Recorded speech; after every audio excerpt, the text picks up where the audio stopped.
Time for Health happens today. I'm Marla with Night Health, and I'm here today with Stacy Brake, our Director of Health and Wellness and an RN. So she's a medical professional and has all sorts of medical answers for us, which we're really happy about because we're exploring how health happens for people. We know it's happening all the time, for better or worse. Yep, every day. Whether we recognize it or not. And so we want to explore how it's happening for you and how we can help you make good health decisions and have your best health choices for you. So today we're talking about vitamin B12. Yep. Yeah. Yep. So, and why should you be concerned about your vitamin B12 levels? Easy for me to say. So, It's a tongue twister. It is. So maybe you can just start us off, Stacy, with telling us why vitamin B12 is important in our bodies anyway. Sure. So B12 is a very important vitamin, as you alluded to. It helps us make red blood cells. It helps produce and protect our nerves. It also has an important role with other B vitamins. They collaborate together to help produce energy from the proteins and the fats that we eat. And so we do. Important. It is important. Yeah, it's a necessary vitamin. We brought it to Nine Health Fair. We were very excited to bring it on in the spring because we feel that people should check it. Because a lot of people have deficiencies in their B12 levels, and those are the things that we worry about. So B12 deficiencies come from, unfortunately, as we age, those of us older than 50, I don't know anyone like that. Right. We have a harder time absorbing nutrients. Those people that are strict vegetarians or vegans can be deficient because you should pay attention. You should pay attention, and that's because B12 is found naturally in animal products. So we get it from meat. Dairy and fish are the main sources that it's natural. And people that are vegans or vegetarians need to get it as a supplement. Okay, so pay special attention to your vitamin B12 if you are vegan or vegetarian. That's a good tip. True. Right off the bat, we gave you a good tip. Hey, if you have questions, go ahead and type them in. Ask us your questions. If we have the answers right here with our medical professional, Stacy Brake, Director of Health and Wellness at Nine Health Fair. And if we can't answer your question for some reason, we can always go back and find the answers for you and type them into the Facebook feed. So go ahead and send us your comments and your questions. But we're learning a lot about vitamin B12. Thanks for telling us why it's important in vegetarians and vegans. True. Yep. And then there's a couple other groups that can suffer from B12 deficiencies, and those are folks that have gastric absorption problems, and those would be things such as celiac disease or Crohn's disease. They have a hard time absorbing nutrients, and so they can be deficient, as well as people that are on what we call proton pump inhibitors or H2 blockers. Those are the medications that we take when we have indigestion and acid, like Nexium and Prilosec and Pepcid and Zantac. Some people, when they are on those for long periods of time, we reduce the acid, and acid is actually needed to help absorb B12. Wow, that's a great tip too. So if you are on some of those for long term, those anti-acid basically is what we're talking about. Yeah, and so you'd want to, are those for over-the-counter ones as well? They are. Yeah. Yep. So you'd want to check your levels. You would want to. Yeah. You would want to. So we have a couple questions here, and one is, does B12 help with weight loss? And we always hear that sometimes. We do hear that. Is that true? That is a very good question. So the Mayo Clinic says that there's not enough evidence to show that it helps with weight loss. Most people, when they do have a deficiency, they can develop a certain type of anemia. It's called megaloblastic anemia, and with that, I know it's a good thing you're a medical professional. Right? And when they have that anemia, they are fatigued, and so when they get injections of B12, that helps them feel better, and they're getting injections of B12 because they are deficient and they have that anemia. And so there's the side of the industry that has said, well, if it's helping people with fatigue and gives them more energy, because again, like I said, B12 helps to convert proteins and fats into energy, they are using that in weight loss clinics and stuff. And so there's not a direct correlation, but it is being used out there a lot. So let me ask you this question. You may, it's maybe an opinion, I don't know, but if you already have enough vitamin B12 in your system, would more help? It does not. It does not help. When you're in the range of, I believe it's like 200 to 1100, that's the normal range. It's not going to do better to have more. It's just you're in the normal range. It is in this case. It is not. No, when we get too much, it's not necessarily a bad thing, because typically when we get too much B12, it's a water soluble vitamin, so we urinate it out. So it really can't hurt you. It can't. Now, there's times when it does go high, but that's because of different reasons. It's not typically because of elevated taking supplements or injections. Okay. And the difference between supplements and injections is when somebody has an extreme deficiency of B12, their healthcare provider will typically do an injection, because that gets absorbed faster. But if it's just a minor deficiency, your primary care doctor or healthcare provider would probably just suggest taking a multivitamin with B12 or just some additional B12 supplements. Okay, now here's a question that you may not want to necessarily weigh in on, but I think probably a lot of people have this question out there, like, how much should I be taking? So Kathy wants to know, thanks Kathy for the question, because I think a lot of us want to know this, is 1,200 milligrams of B12 a day too much? That is a question I am not sure of the answer. I know that I don't want to. I think that the best option for that is to talk to your local pharmacist at, per se, like King Soopers, or they are great resources, and the pharmacist there can help you with making decisions about any vitamins and supplements that you may be taking, or of course talk to your healthcare provider. Yeah. Especially if you are the group of people that we talked about that are at higher risk for having deficiencies. Yeah, the one thing you said that gives me a little bit of freedom here, or I feel a little bit better about, is that you really can't take too much. It's not going to hurt you to take too much. You might be wasting your money. You might be. You might be. And I mean, I say that with, some boundaries there. We don't want to be just taking for no big handfuls. No big handfuls. Good advice.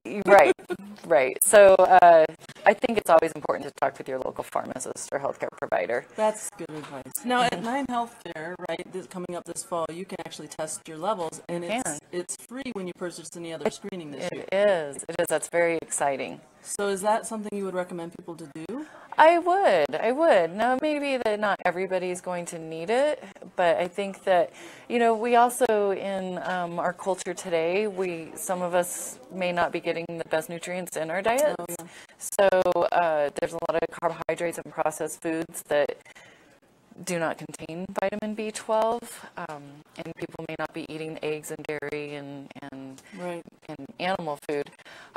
One thing I did want to say, though, is that there are some foods that are fortified with B12, and so those would be some cereals and grains are fortified with it, so those that are vegans or strict vegetarians can get it that way. Mm-hmm. So I think it's free. It's with a purchase. It's free with purchase. Might as well check it and just see where you stand. Because on the other side of that, if we have high levels and we're not taking supplements, it's really hard to get an over the normal value just from our dietary intake. So we also see that in certain cancers and liver disease, kidney disease, and specifically, and leukemia being one of those cancers, certain types of leukemia. So I think that it gives us a good for deficiency and over the level, gives us a good look at it. Gosh, yeah, that's great to know. I didn't know that that could be a sign, early warning system maybe. Yeah. So okay, we have some more questions. You ready? Okay. So is it normal for the B12 shot to make you jittery? I don't know that. Serena, that sounds like something you might want to consult with your provider, Right. I think that you would want to, because I don't know what the exact side effects of the B12 injectable would be. Now, it is helping your body convert to energy, proteins and fats to energy, so I don't know if it gives you an immediate energy burst that might make you feel jittery, like say if you drink caffeine or something would. But I would think that is certainly a question for a healthcare provider or somebody that's administering that injection. So Serena, that's the good advice for you, I think. Esther wants to know, Have you heard of vitamin B12 vape? Is this a way to get vitamin B12? Wow, I haven't heard of that. Have you? I have not heard of vape. I know that Esther. that is very interesting. I do know that there's a nasal B12. I don't know if that's the same thing.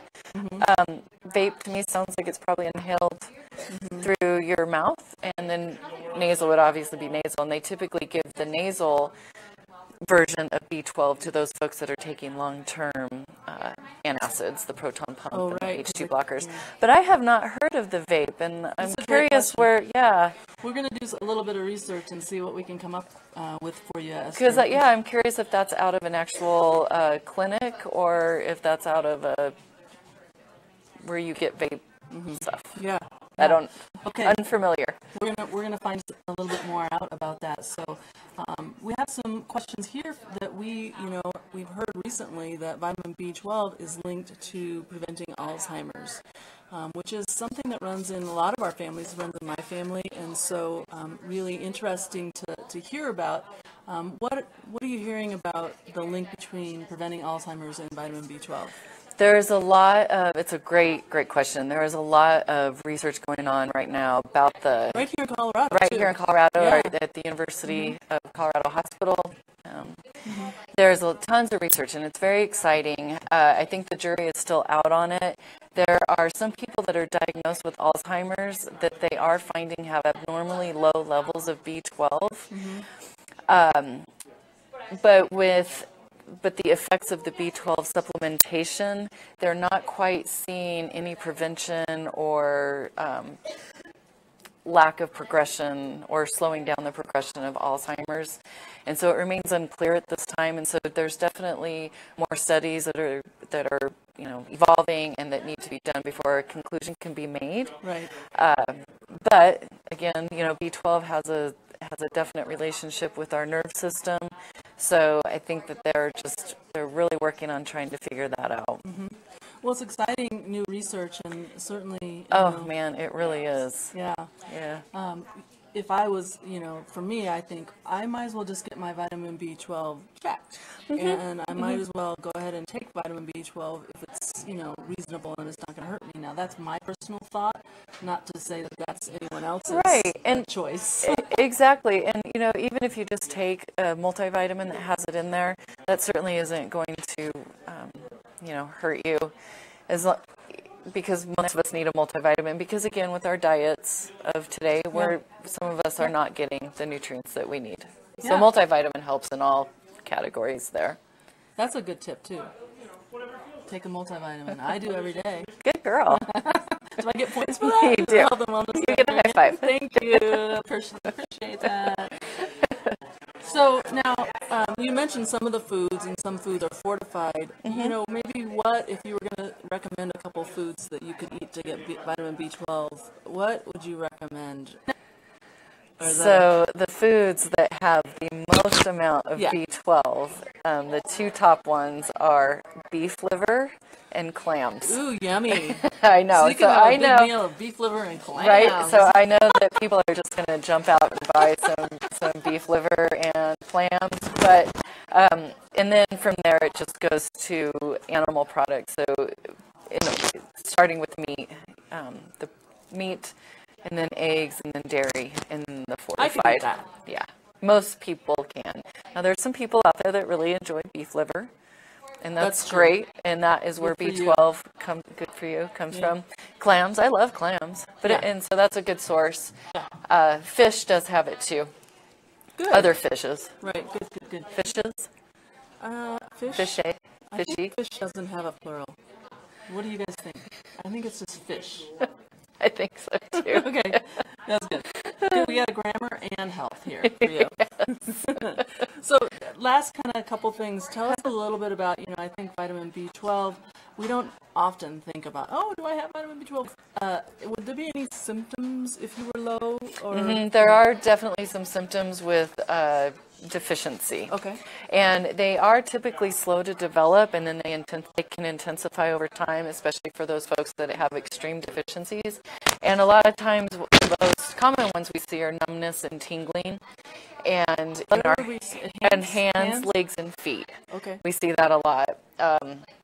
And with that, numbness and tingling in our, especially in our feet and our legs, that kind of starts to help to produce a stagger when we walk, or loss of balance. Anemia. So when people start feeling anemia, causes fatigue because we don't have enough red blood cells carrying our oxygen, so we get fatigued. So people with deficiencies could experience some fatigue and extreme tiredness. This is a strange one. A swollen tongue can be a sign of B12 deficiency. I don't know why. And then there can also be other things like jaundice, yellowing of the skin, and that would be related to kidney disease or liver disease, excuse me. Some people have difficulty thinking, and some people have difficulty thinking all anyway. the time. So right. So they may experience memory loss. And some people with extreme deficiencies can have hallucinations or paranoia experiences, which is very scary. It's just a very scary. So that's a good reason to get the levels checked, just to be sure you're not really deficient, because it can lead to some serious problems. It sure can. It sure can. And if you were deficient and you started taking vitamin B12 supplements, would you expect to see some improvement in the symptoms? Yes. They're reversible. Yep. They are, unless it's being caused from something else, such as liver disease or kidney disease.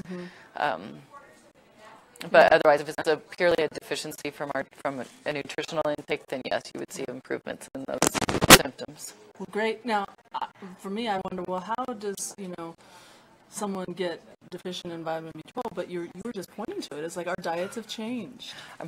Our diets have changed. Yeah, so it's not as readily available, and sometimes we're eating processed foods or whatever. If it's just fruits and vegetables even, you wouldn't get the vitamin B12 that is needed. Right, because it comes naturally from animal products. Yeah. So unless you're supplementing. Okay. So we have a question here from Marcy, and thanks for the question, Marcy. She wants to know, what's better, B12 tablets or liquid that you put under your tongue? What do you think? I think that's probably just a preference for what you want to do. The liquid under the tongue, because it's going through a mucus or membrane, it's going to be absorbed faster, but there's going to be probably a taste with that. It may be, I don't know if they put flavors in it, but it probably is a little bitter. And then the tablet, you know, if you can swallow pills and you're fine, you don't choke on them, it's just a matter of preference. The only, like I mentioned a little bit ago, the fastest, most effective is the injectables, and that's typically used for people with extreme deficiencies. So just a matter of preference. Yeah. And if you didn't have an extreme deficiency, would you recommend those shots at all? I don't think a healthcare provider would. Yeah, no. If you just need to get caught up on it, the oral, the liquid, or the tablet is just And we're going to research this vape, because that's interesting. It is interesting. Okay, well, we're going to wrap up here in a few minutes, but if you do have more questions, please don't hesitate to write them into the field, and we'll answer them later. Yes, promise? Yes, of course. This is our medical professional. Because I love questions, because then it makes me go research and learn more about it, especially that vape. Yeah. So, and in the meantime, we do have health fairs coming up. We do. They're starting in September. That's right. And you can get your vitamin B12 levels checked for free this fall only, and with a purchase. So, and there's a lot of other screenings you could get. Sure. You can come on out and get what we call our chemistry panel. And with that, you have all kinds of screenings that take place in that panel, such as your cholesterol profile and your glucose, liver functions, kidney functions, your thyroid function is part of that. That's important. That is very important.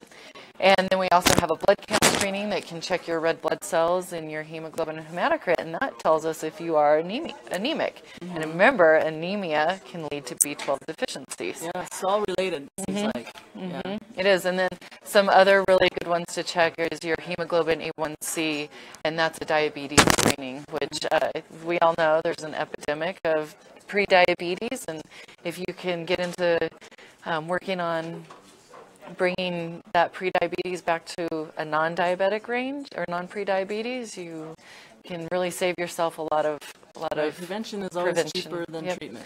For sure. If you're wanting to save money. Yes. And it's also kind of better for your health, I heard. It is. Yeah. Yeah. So there's other screenings. We have vitamin D, as well as vitamin B12 Yes. screening at mental health fairs, and so you can check them all out.